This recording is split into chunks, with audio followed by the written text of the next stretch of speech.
Салем, достар! Привет, друзья! Вы читаете книги на казахском языке? Сендер қазақ тілінде кітап оқисыңдар ма?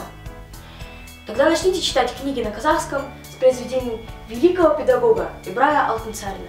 Это ускоряет изучение и знание казахского языка и разговорной речи. Вы будете разговаривать, как я. Сендер мен сияқты қазақ тілінде сөйлейсіңдер.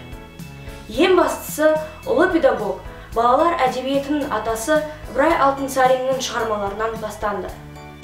Ибрай Алтынсарин балаларға арнап бірнеше ертегі, әңгіме, өлеңдер жазып кеткен. Әңгімелердің барлығы еңбекке, оқу білімге, адамгершілікке, жақсылыққа, ізеттілікке, табиғатты құрметтеуге, тәрбиелі болуға шақырады. Ал мына кітап Ибрай атамның әңгімелері комикс жанрында жақында жарық көрген. Бұл кітапта Ибрай Алтынсариннің 8 әңгімесі берілген. Кітаптарды мектептің кітапханасынан, интернет желісінде де тауып оқуға болады. Ибрай Алтынсарин шығармаларын оқу арқылы әдебиет және қазақ тілін тереңде тиянақты білім алуға қол жеткіземіз. Әртүрлі жақсы қасиеттерден үлгі аламыз.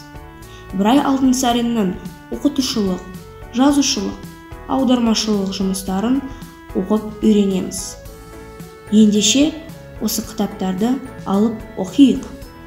Давайте будем читать эти книги. Кел балалар, оқылық.